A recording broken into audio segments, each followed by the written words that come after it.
Good evening. Tales from the Wheelhouse. Now, what we're going to talk about today then? Well, the one thing that I keep getting asked about is Voyageur.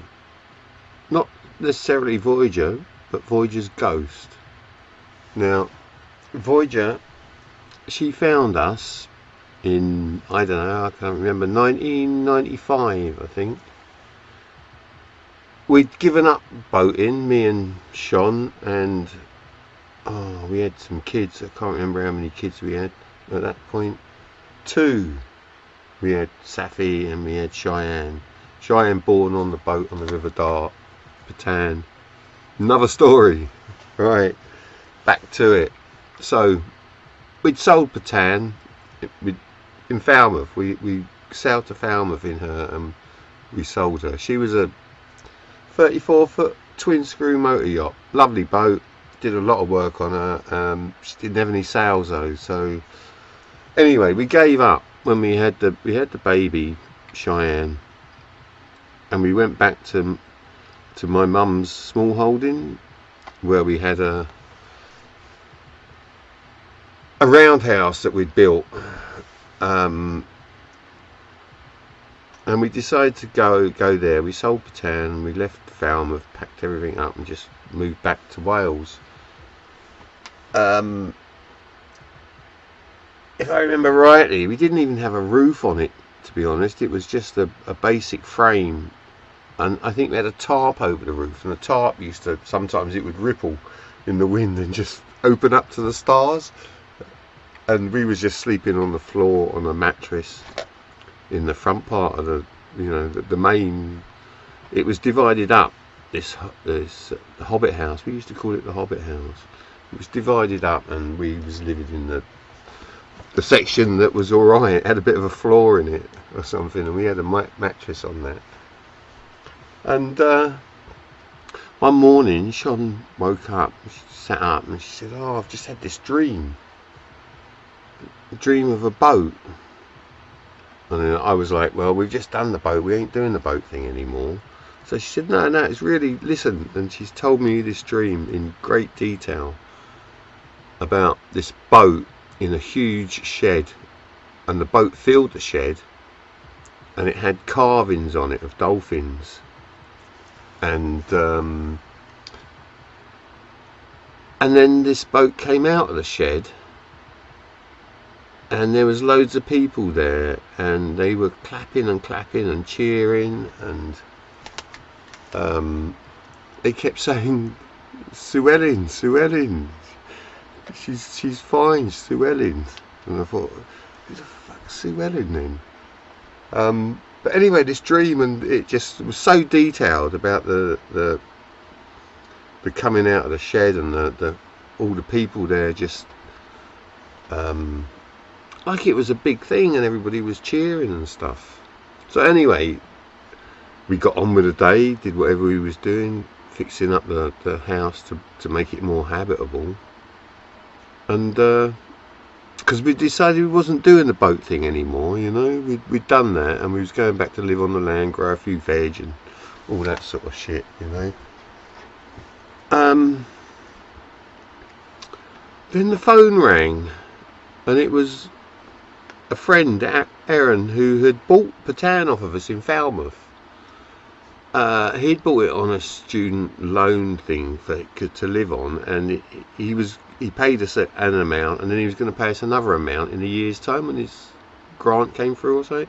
Well, we'd sort of, if he does, he does. If he doesn't, he doesn't. But anyway, he rang up and he said, I've got your money, Kev, I've got your money.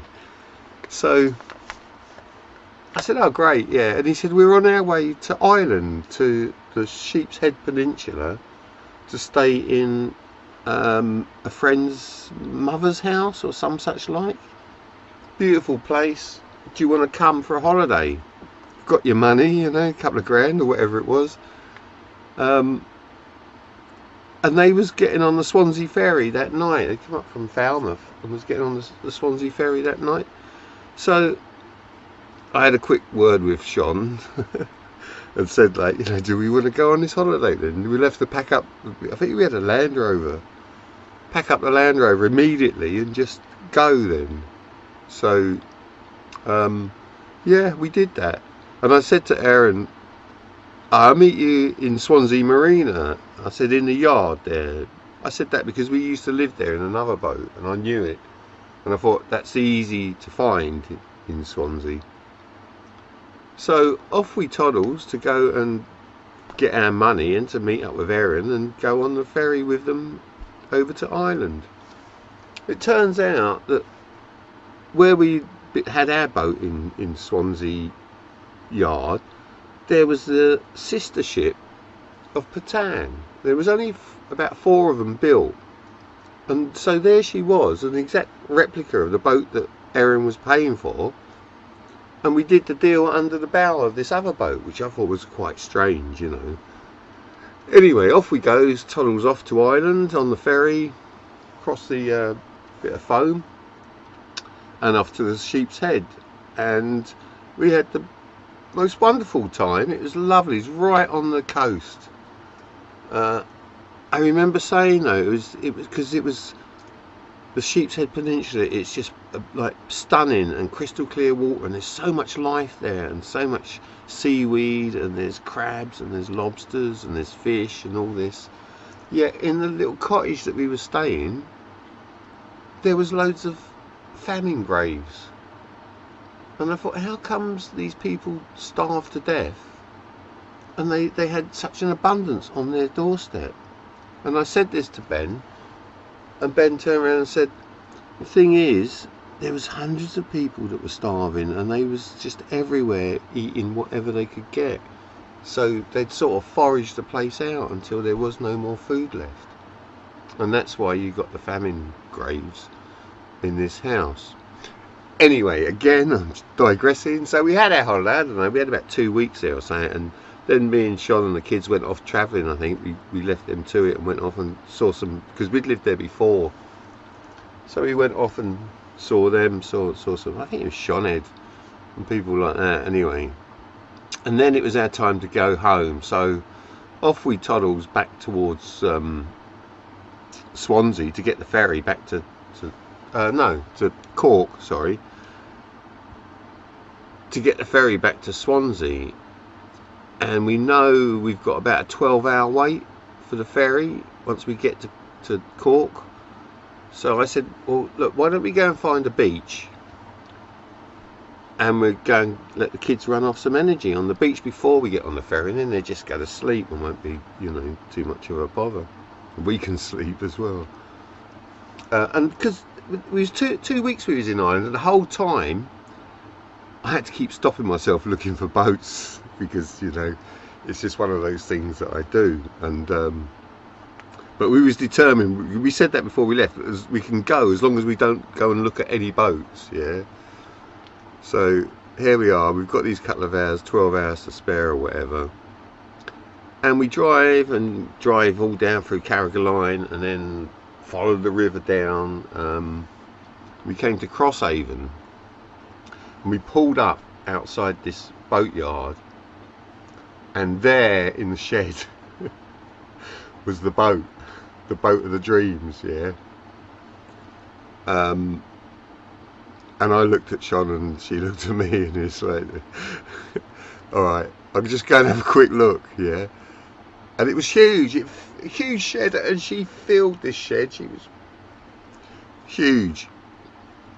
So off I went and had a look, and I sort of climbed up the ladder, and the ladder didn't reach the decks. It was really, really high, and I had to scramble over the last bit of the gunnels to get on deck. And there she was, this beautiful, stunning 50-foot Lou Lugger, absolutely stunning boat. And as far as I can see, it's all there. So I walked around the decks, and I thought, I wonder if there's a key. So I tilted up the gas bottle. There's the key. So I thought, all right, I'll go and have a look. So I unlocked it. It didn't look like anybody had been near it for years, you know. It looked well abandoned. So I went in, had a look, and I went down into the main saloon through the Wheelhouse.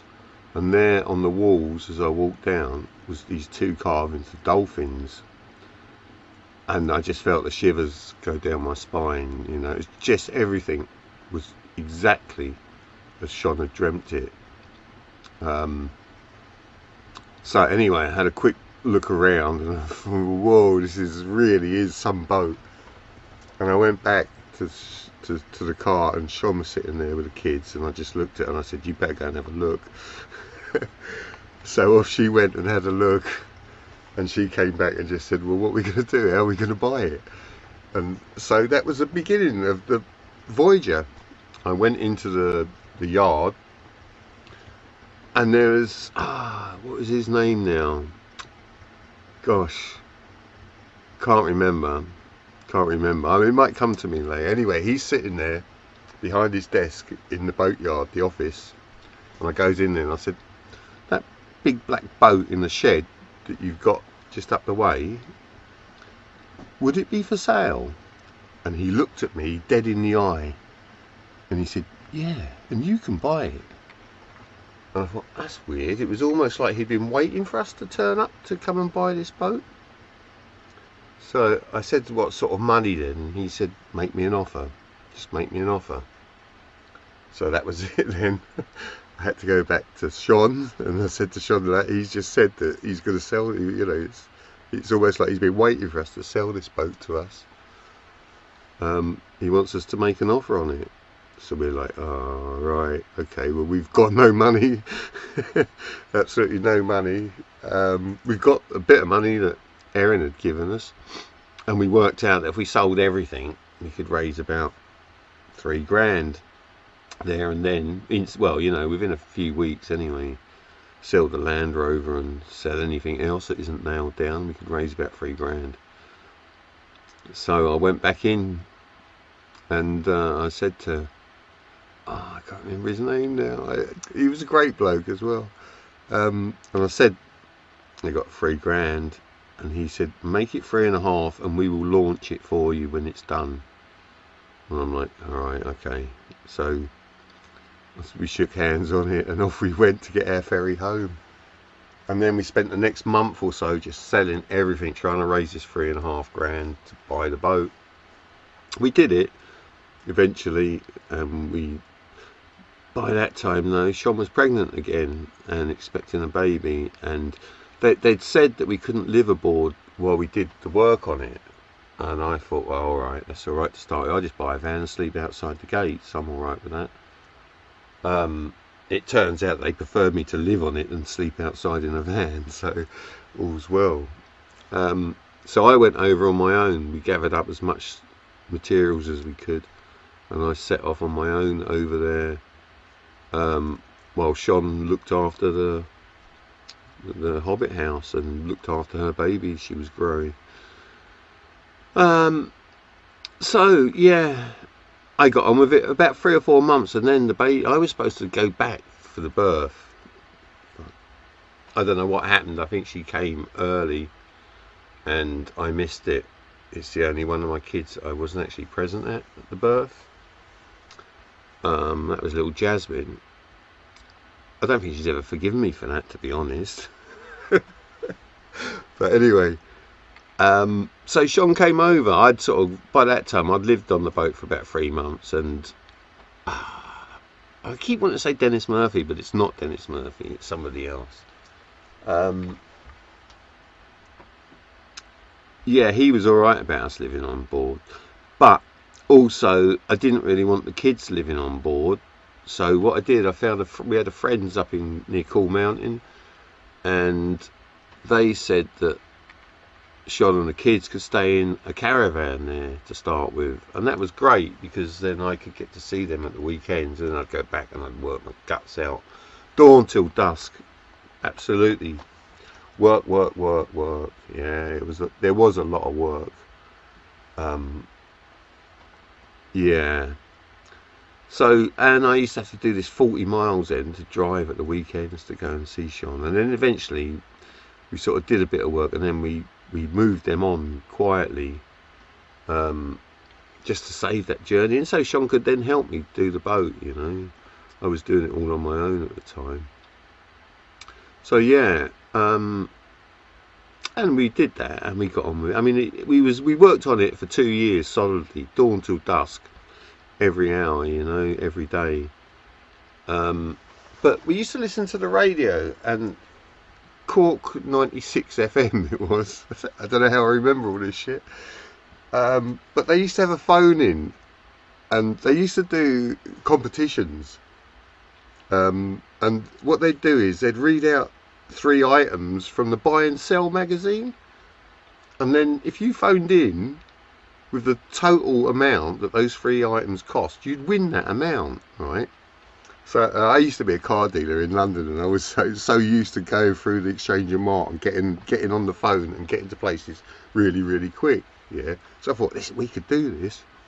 So we started to phone in on this radio program, and we won every time. We won about 3 or 4 times in a row, and they said, "No, come on, you can't do it anymore, yeah, because you've got to give other people a chance." So we backed off from that a bit, but I had this talk thing. And he asked about dreams. It was about dreams. Yeah, he wanted to know people's weird dreams, and they was just people were ringing in and telling them all about the dreams. So I said to Sean, like, why don't you ring in about your dream? Because like we're sitting on the boat now, aren't we? And we're doing this, and that's quite a story. So she did. So she rang 96 FM and said her piece about the dream and how we'd found the boat and was now working on it. And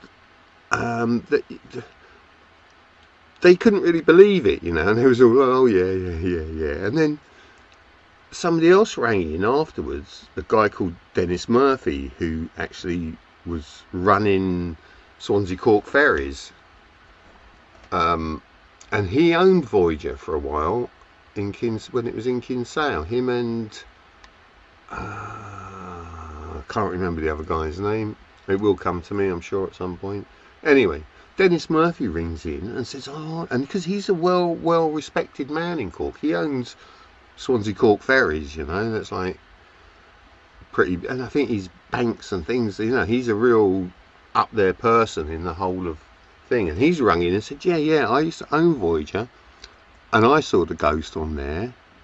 And because the bloke's gone, wow, and then he started saying this on the radio, like, well, this is a very respected, like we weren't respected, so they didn't really believe us. But when Dennis Murphy said the same, it started, and then somebody else rang in and said, yeah, we used to own that boat before, and they gave their story of the ghost and how the ghost had always been there, especially in rough weather and things. He'd be standing up the bow or standing next to you in the wheelhouse and just keeping an eye on things. So this got a bit out of hand then, and then the paper started ringing us up and stuff like that, and because it was Voyageur's ghost then, and newspapers were contacting us, and they wanted to get psychics down. I think they did bring a psychic down to come and feel what was on Voyageur and that. So yeah, that was quite weird, really. And that's how the ghost. I saw him. I definitely saw him once. Yeah, and it was like a ball of energy. I was really, really, really, really tired one afternoon. It was a hot day, and I just laid on one of the bunks and had a sleep. And I was listening to Cooler Shaker, which is interesting because Cooler Shaker was John Mills's grandson, and John Mills used to hire Voyageur for the whole of the summer when she was a charter boat in the Med. So there was this connection with John Mills and Christian Mills, is it? He's a singer with Cooler Shaker. Anyway, I was listening to them and just dozing off, and I felt this presence come in. It was like a bit like when you get that astral thing where you feel like you can't move and all that, and I just felt this energy come into the saloon and just gently glide through, and it just disappeared up into the wheelhouse, and it just felt so overwhelming, and I was like, whoa. I woke up and I was a bit like, whoa. There was lots of little things like we was doing this on a shoestring, so we had no money at all really to actually, so we was borrowing and stealing bits of wood and people were helping us and giving us stuff and that, you know. But it's sort of, we needed this plank for one I think it was something on the gunnels. We needed something.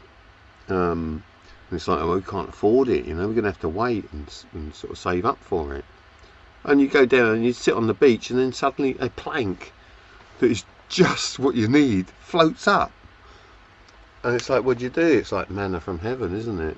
So we managed to get by. We got her afloat, and when the launch then was really weird, because she was on a marine railway, just like Sean had described the whole fact that she was on a railway in a dream, because boats don't normally go on railways, do you? And that made it like a bit of a weird dream, because this boat was on a railway. But here, this boat, she's on a marine railway. She's on 2 carriages, and they got a roller down the railway, close the road, yeah, and down onto the beach and launch her.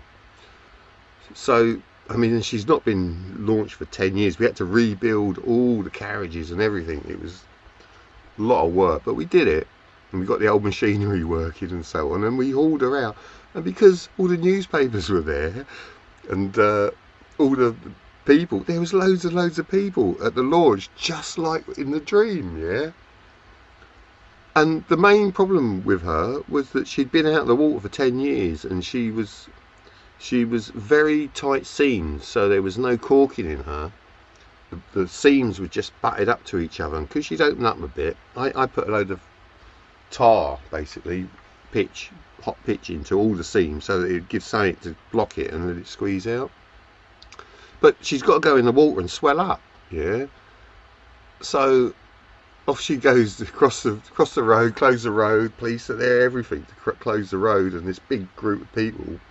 And off she goes, and they're all cheering, just like in the dream and there. And it's like, and they're saying, is she swelling? Is she swelling up all right? And I'm like, swelling. So yeah, that was the launch. Yeah, Voyageur. Lots more adventures on her, but that's the basis of the ghost story anyway. As regards, we did a bit of research into who could possibly be the ghost. We found out that the guy who had her built in Loo in Cornwall had died before she had finished. So we wondered about him. He was a Canadian guy, that's why it was Voyageur, French spelling. Yeah. So he was sort of number one. There was also the Lucases, who had her in the Med. But I think the ghost was actually because he had died. And the weird thing was that we met his son, who had been born on Voyageur, and he gave us loads of photographs of his mum and dad on Voyageur in the Med, and they really looked like me and Sean. And I found that a bit weird. But anyway, yeah, the Lucases. So we thought it could be him, but then the ghost had already appeared before he died, so probably not him. And then the medium that came down from Dublin to see us, she was picking up on the fact that Voyageur was at Dunkirk. She was a little ship that went to Dunkirk and picked up people from there, and she was going on and on about some guy getting a bash on the head. But I never saw it. Nothing about this ghost was nasty or it pissed off in any way. He was there to help. He was there for guidance and stuff like that, and just like a reassuring hand on your shoulder. So I don't think it was anything to do with that. And all the footage, the original footage of the Dunkirk rescue, looks like it was actually filmed off the back of Voyageur. And Voyageur would have been because she was 9 foot draft. That's 3 meters draft. She wouldn't have been able to get on the beaches at all, really. She would have had to stand off. So if anything, smaller boats would have maybe gone onto the beaches, got people and brought them back to her. But yeah, a lot of the footage, to me, it looks like it's done off a Voyageur. So that's the basis of the ghost anyway. Yeah, what can I say? Lots of voyages on Voyagers to talk about as well. Cheers.